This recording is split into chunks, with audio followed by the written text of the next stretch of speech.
नमस्कार, आप देख रहे हैं बिस्तक। मैं रजत देवगन। नवंबर वायदा एक्सपायरी से ठीक एक दिन पहले बाजार में बहुत ज्यादा उठापटक देखने को मिली। देखिए, हुआ ये कि अमेरिकन मार्केट से अगर क्यूज लेते तो पिछले सत्र में अमेरिकन मार्केट्स बंद हुए थे तेजी के साथ। 400 पॉइंट उछल गया था डाउ जोन्स, लेकिन एशियाई बाजारों का सेटअप बता रहा था कि बहुत ही एक फ्लैट रेंज में कामकाज हो सकता है। एसडेक्स इशारा दे रहा था कि आज तेजी होगी। तेजी क्या, 80 पॉइंट्स के गैप अप के साथ खुल गया बाजार 18,325 के स्तर पर। यही लगा हाई और उसके बाद एकदम से मुनाफा वसूली हुई है 10:30 बजे तक। लेकिन 10:30 बजे के बाद देखो तो रिकवरी और फिर से जाते जाते अंत में आखिरी एक घंटे में मुनाफा वसूली। तो ये ट्रेंड था, ऊपरी स्तरों पे उठापटक देखने को मिली। आज के दिन का हाई है 18,350, जिस लेवल पे ओपन हुए थे वही है हाई, और जो लो लगा है वो है 18,246 का, लेकिन क्लोज हुआ है 18,267 के लेवल पे। निफ्टी 23 अंकों की, मात्र 23 अंकों की बढ़त के साथ। हुआ ये है कि जो शहंशाह बना हुआ है मार्केट का वो है Nifty bank. Record high levels, आज के दिन का जो रिकॉर्ड हाई लेवल लगा है वो है 42,860। ऐतिहासिक लेवल आज के दिन का हाई निफ्टी बैंक ने लगाया। इसके अलावा जो क्लोजिंग हुई है वो 42,729 के लेवल पे हुई है, 272 पॉइंट्स के गेन के साथ, और सेंसेक्स 91 पॉइंट्स के गेन्स के साथ हुआ है बंद। एडवांस डिक्लाइंस 25 शेयर्स, हरे निशान में 25 शेयर्स, लाल निशान में निफ्टी के बिल्कुल इंडिसीजन वाली मार्केट थी, लेकिन जो चढ़ा निफ्टी पे वो था अपोलो हॉस्पिटल्स। 3% की तेजी के साथ हो गया बंद। इसके अलावा HDFC life, JSW steel, Bajaj finance और एसबीआई जैसे स्टॉक्स में आज एक्शन तेज था। निफ्टी लूजर्स पे अदानी एंटरप्राइजेस को पाएंगे आप, 3.5% टूटा है। अदानी पोर्ट्स ये टूटा है 1.5% के आसपास। हीरो मोटोकॉर्प, पावर ग्रिड और टेक महिंद्रा में भी दबाव देखने को मिला। एफएनओ गेनर्स में आज फर्टिलाइजर्स का दबदबा दिखाई दे रहा था। उसमें एक स्टॉक था जीएनएफसी, जिसमें आज 5% से ज्यादा की चाल बन गई। पीएनबी वैसे ही पिछले कुछ दिनों में बहुत तेज है, आज 4.5% के रिटर्न डिलीवर कर रहा था। फर्टिलाइजर में एक और कंपनी चंबल फर्टिलाइजर 4% उछल गया वायदा कारोबार में। इंडिगो और जीएमआर एयरपोर्ट्स 3% से 4% तेज होते हुए नजर आए। गिरावट वालों की सूची में फिर से अदानी एंटरप्राइजेस को पाएंगे आप। इंडिया सीमेंट, आरती इंडस्ट्रीज, आईसीआईसीआई प्रू और एम्फोसिस जैसे स्टॉक्स थोड़े हल्के होते हुए नजर आए। सेक्टर स्पेसिफिक फर्टिलाइजर्स पहले पायदान पे, जो सबसे ज्यादा तेजी देखने को मिली किसी सेक्टर पे आज वो था फर्टिलाइजर। एकदम से स्टॉक चले, और जब पूरा सेक्टर चलता है तो स्टॉक्स के रिटर्न बहुत शार्प आते हैं फर्टिलाइजर सेक्टर में। आज आरसीएफ का नंबर आया तो 11.5% चढ़ता हुआ नजर आया। फैक्ट 11% चढ़ गया, एनएफएल 10% चढ़ गया, जीएसएफसी 7% ऊपर, जीएनएफसी 5.5% ऊपर, चंबल फर्टिलाइजर 4% ऊपर बंद हुआ है। रेलवेज पिछले कुछ दिनों में एक्टिविटी तेज है। 2-3 दिन की मुनाफा वसूली के बाद फिर से चल पड़ा। आरवीएनएल लगभग 10% आज के दिन का रिटर्न। रेलटेल 8.5% चढ़ा है, इरकॉन 8% और टेक्समैको रेल 7% से ज्यादा चला। मीडिया स्टॉक्स में कुछ चुनिंदा स्टॉक्स थे, जैसे कि डिश टीवी, पीवीआर, नजारा, सन टीवी। इन स्टॉक्स में आज के सत्र में तेजी देखने को मिली। आईनॉक्स भी हरे निशान में बंद हुआ है। पीएसयू बैंक्स में मिला जुला कारोबार हुआ, कुछ चढ़े कुछ गिरे, बहुत ऑलरेडी स्ट्रेच हो चुके हैं ये स्टॉक्स।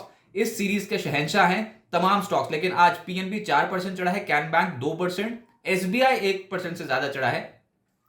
जो गिरे हैं वो है UCO bank, central bank, IOB, bank of Maharashtra. लगभग 2.5% से 4.25% का डेंट पड़ा हायर लेवल्स पे। प्राइवेट बैंक्स में आज तेजी यहां पर दिखाई दे रही थी। फेडरल बैंक, बंधन बैंक, इन स्टॉक्स में लोअर लेवल से आई है खरीदारी। कोटक बैंक, एक्सिस बैंक जैसे स्ट्रक्चर्स भी हल्की खरीदारी शो कर रहे थे। मिड कैप्स का बोलबाला है। बाजार पे कोई बहुत बड़ा मूव ना मिला हो, लेकिन मिड कैप स्टॉक्स के रिटर्न देखिए आप। आरएचआईएम, इस स्टॉक में 13% की तेजी देखने को मिली। दिन के दौरान तो एक बार 18% के रिटर्न डिलीवर कर गया था। एनबीसीसी 10.5% उछला है। कल्याण कुंज 8% से ज्यादा उछला है। एमटीएनएल 7% चढ़ गया। West coast paper 6.5%, KPIT tech और एडलवीज जैसे स्टॉक्स हैं वहां पर 6% से ज्यादा के रिटर्न बैठे। जो गिरावट वाले स्टॉक्स थे मिड कैप्स में, उसमें था ओलेक्ट्रा, जिसमें 8% का डेंट पड़ा है। पेटीएम आज भी नहीं संभलने को तैयार, 5% आज फिर से क्रैक पड़ा, अब तक का निचला स्तर दिखा दिया। ऐसे जोमैटो भी 3.5% टूटा है। इसके अलावा शैफलर, पैसा लो 3.5% से 3.25% टूटे हैं, और अवंती फीड्स लगभग 3% टूटता हुआ नजर आया। आज जो लिस्ट हुआ शेयर वो था आइनॉक्स ग्रीन, और खराब लिस्टिंग। इश्यू प्राइस था 65, उसके मुकाबले 60 के लेवल पे लिस्ट हुआ, यानी कि 7.7% डिस्काउंट पे। निचला स्तर जो छुआ है वो है 58.35 और क्लोजिंग हुई है 59.10, यानी कि 9% की गिरावट इश्यू प्राइस के मुकाबले। तो खराब लिस्टिंग समझी जाएगी। अब आगे क्या होगा देखिए, एक बड़ी खबर जो बाजार बंद होने के बाद आई है वो कच्चे तेल के ऊपर आई है। G7 देश जो है वो प्राइस कैपिंग लगा सकते हैं रशियन ऑयल पे। प्राइस कैपिंग मतलब रशियन ऑयल की ऊपरी प्राइस की ऊपरी सीमा जो है वो तय कर सकते हैं। और ये जो प्राइस कैपिंग होगी अभी बाजार में अटके लिए है कि 65 से $70 के बीच हो सकती है। इससे ज्यादा रशियन ऑयल इंटरनेशनल मार्केट में नहीं बिक सकता है, इस भाव से ज्यादा। अगर ऐसा होता है तो इसका सिग्निफिकेंस क्या, असर क्या देखने को मिलेगा। ऑलरेडी रशिया जो है वो चाइना को, इंडिया को डिस्काउंटेड रेट्स पे ऑयल जो वो सप्लाई कर रहा है, तो हमारे लिए खबर थोड़ी न्यूट्रलाइज हो जाएगी। लेकिन ये रब ऑफ इफेक्ट एक शॉर्ट टर्म इंपैक्ट डाल सकती है कच्चे तेल के बाजार पर। आप देख लो कच्चे तेल का बाजार आज ₹21 पे थोड़ा हल्का हुआ है, प्राइसेस पे थोड़ी गिरावट देखने को मिल रही है। अब देखते हैं G7 देश जो है वो रशियन ऑयल पे, रूसी तेल पे क्या ये प्राइस कैपिंग लगा पाते हैं कि नहीं। बहुत समय से अवेटेड एक मामला है। अभी रॉयटर्स के हवाले से खबर बाजार बंद होने के बाद आई।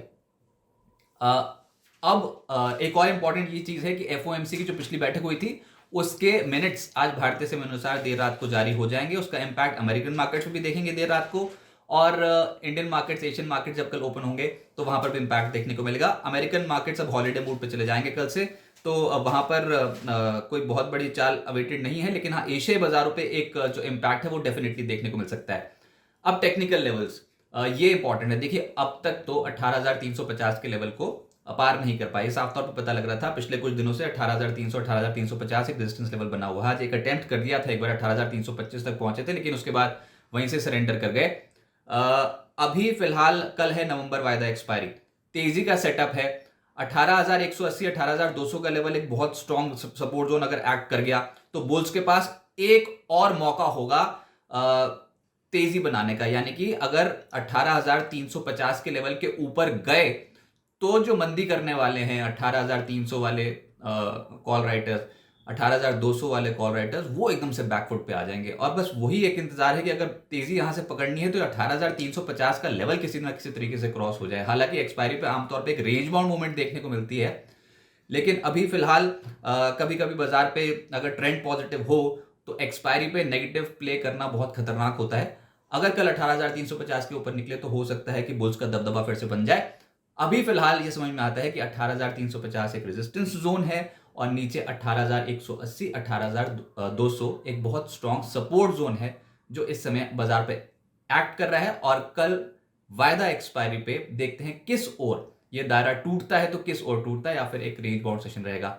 अभी तक के सेटअप के हिसाब से लग रहा है कि एक अटेम्प्ट बुल्स जरूर करेंगे तेजी बनाने का, और देखते हैं कि कल 18,350 के ऊपर टिक पाते हैं कि नहीं।